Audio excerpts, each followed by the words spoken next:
ओम भीमा शंकराय नमः। ओम महादेवाय नमः। ओम भोलेनाथाय नमः। तो नमस्कार दोस्तों, अब हम भीमा शंकर की ओर बढ़ रहे हैं। हमारे देश के प्रमुख 12 ज्योतिर्लिंगों से एक भीमा शंकर ज्योतिर्लिंग है, जो कि पुणे जिले में स्थित है, महाराष्ट्र के। और हमारे जो यात्रा है उसमें से एक महत्वपूर्ण पड़ाव ये होने वाला है, क्योंकि 12 ज्योतिर्लिंगों में से एक है, तो स्वाभाविक सी बात है हमें जाना था। तो इस प्रकार से अभी तक तो जो स्थिति थी सामान्य थी, क्योंकि हम रोड से आ रहे थे, लेकिन अब जो स्थिति है थोड़ी सी गंभीर है, क्योंकि अब हमें पहाड़ियों पर चढ़ाई करनी है।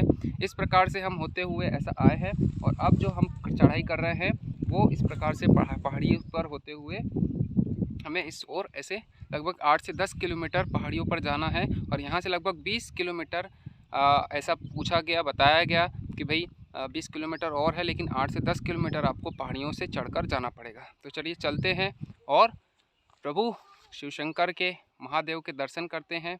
हालांकि चढ़ाई है, तकलीफ है, उठाना ही है, लेकिन उसके बाद जो दर्शन होंगे उससे हमारी सारी थकान और तकलीफ मिट जाएगी। हर हर महादेव। मार्ग में ही आपको एक तले घर करके ग्राम पड़ेगा। इसके बाद जो भीमा शंकर महादेव जी की दूरी बस्ती है वो लगभग 16 किलोमीटर यहाँ से भीमा शंकर का महादेव आता है। दूर स्थित ऐसे ही रास्तों से होते हुए हम भीमा शंकर पहुँचने वाले हैं, और हमें चलना है। और आप देख सकते हैं पहाड़ियों पर स्थित विभिन्न घर बने हुए हैं, और इस प्रकार से यहाँ का माहौल है बहुत ही सुंदर है। यह प्राणियों के संचरण का स्थान है। कृपया करके गाड़ी धीमी चलाएं। और जैसे आप आगे बढ़ते हैं आपको खुद को अंदाज़ा लग जाएगा कितना यह हो सकता है आपको डरावना भी लगे, क्योंकि झाड़ियाँ ही झाड़ियाँ हैं चारों ओर। तो आगे बढ़ते हैं और दर्शन करते नमस्ते हैं। भारत यात्रा के इस कड़ी में हम पहुंचने वाले हैं आज हमारे भारत के सबसे प्रमुख 12 ज्योतिर्लिंगों में से एक श्री भीमा शंकर ज्योतिर्लिंग में, जो कि तहसील खेड़ और ज़िला पुणे में स्थित है। यहाँ से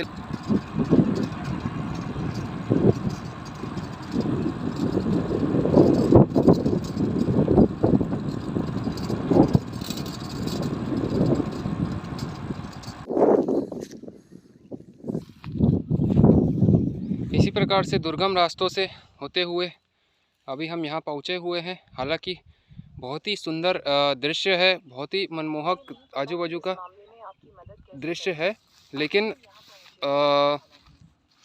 चढ़ाई थोड़ी सी कठिन है, क्योंकि हम साइकिल से हैं। और यहाँ तक तो ठीक था, लेकिन जैसे जैसे हम ऊपर अभी चढ़ रहे हैं और कठिनाई आने वाली है। अब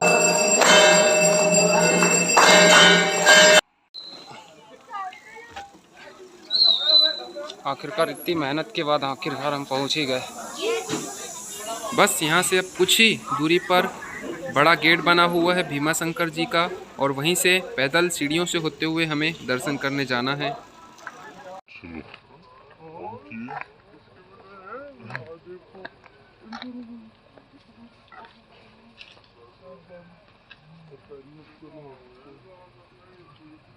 जय शिव शंकर, जय भोलेनाथ, जय भीमा शंकर।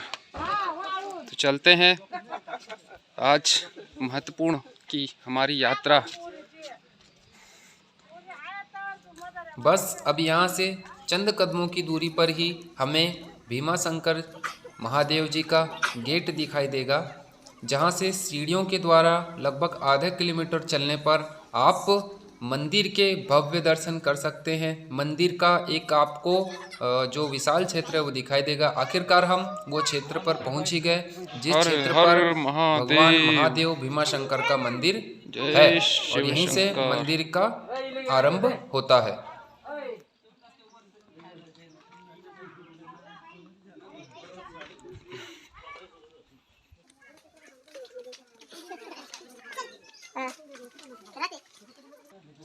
हर हर महादेव, जय शिव शंकर।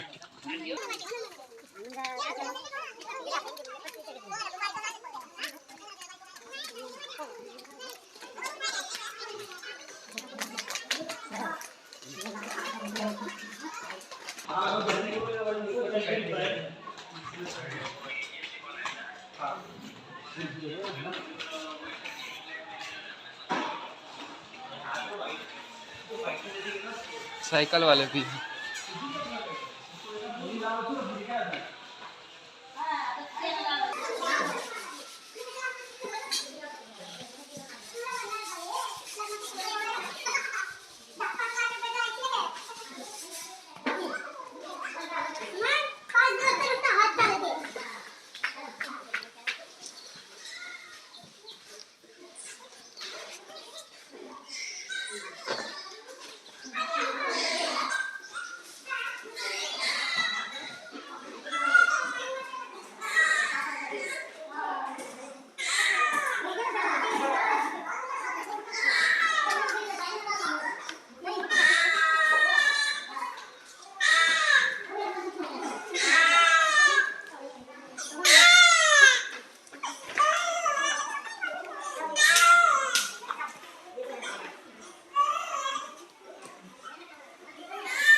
एक कंबाइन में है।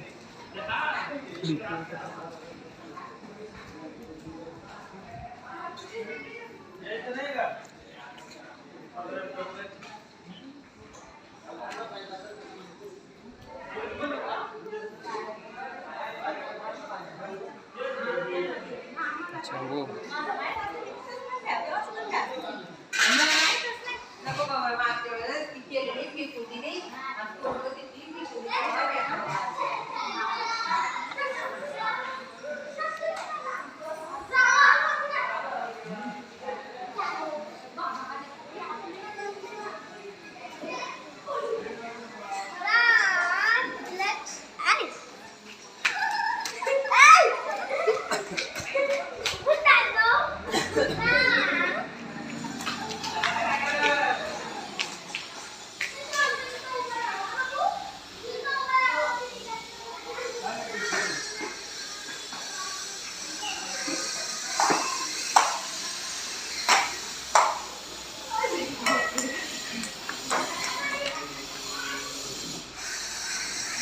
मंदिर ये वाला है कि आगे है?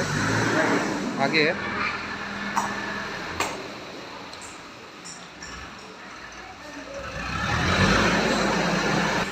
तो आखिरकार हम इतने लंबे प्रयास के बाद और इतने मेहनत के बाद, इतनी चढ़ाई करने के बाद, हालांकि बीच रास्ते में जंगल भी है, अभ्यारण्य है भीमा शंकर, और जगह जगह पे बोर्ड है, और जहाँ उस समय में जिस समय हम आ रहे थे उस समय ज़्यादा ही कह सकते हैं कि सुनसान रास्ता था।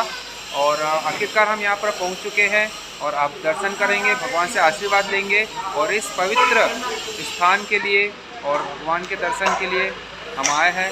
ऐसा यह धाम है। बहुत बहुत धन्यवाद।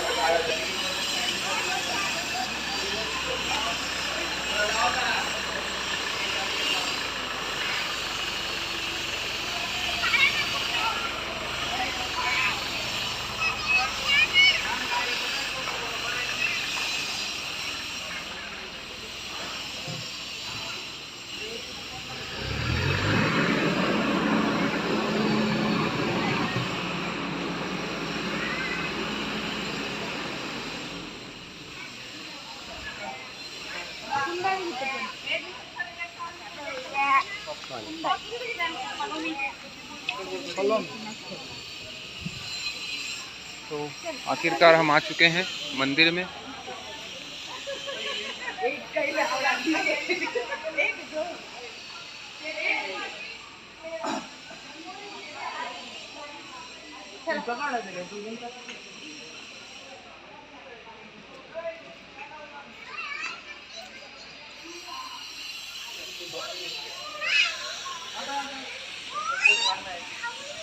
क्यों भैया, भैया मंदिर यही है भीमा शंकर, और इधर नहीं है ना मंदिर? नहीं यही है मेन मंदिर यही है। ऊपर नरमुंड बना हुआ है, उसके ऊपर कलश नुमा आकृति बनी हुई है।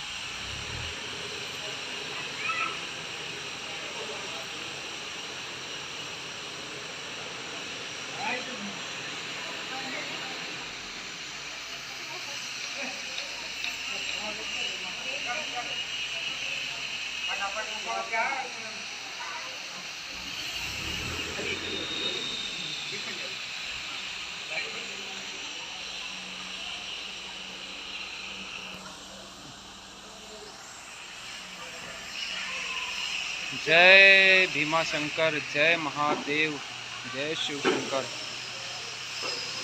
आखिरकार हमारे 12 ज्योतिर्लिंगों में से एक भीमा शंकर के दर्शन के लिए हम आ चुके हैं। इस प्रकार से हमारी एक महत्वपूर्ण यात्रा आज का दिन है, क्योंकि हमारे देश के कहे 12 ज्योतिर्लिंगों में से भीमा शंकर का एक महत्वपूर्ण स्थान है, 6वें नंबर पर यह आता है।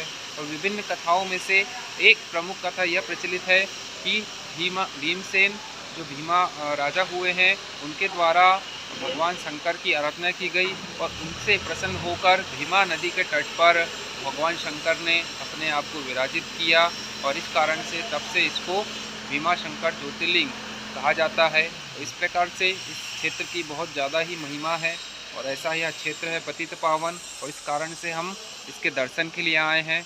और देश के इसी प्रकार से विभिन्न मंदिरों के दर्शन करते हुए हम अपने आप को धन्य करना चाहते हैं, और देश की संस्कृति को, देश की परंपरा को आत्मसात करना चाहते हैं, ताकि हमारा जन्म सफल हो जाए।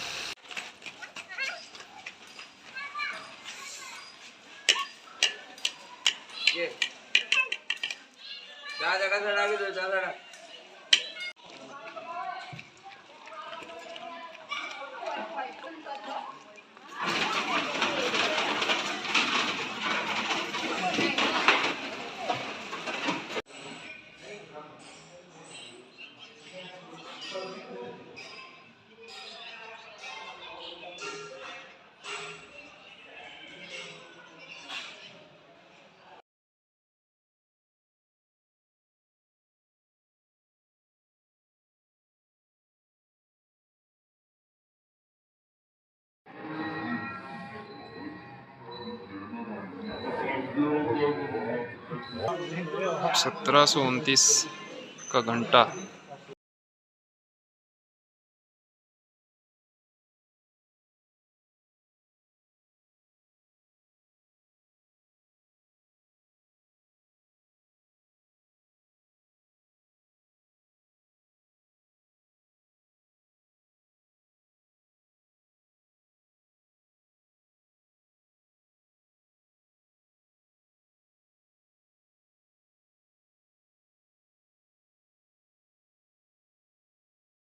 मंदिर के ठीक सामने ही हमने एक और आश्चर्यजनक चीज़ देखी। 1729 का एक विशाल घंटा जो कि शनि मंदिर के ऊपर बंधा हुआ है।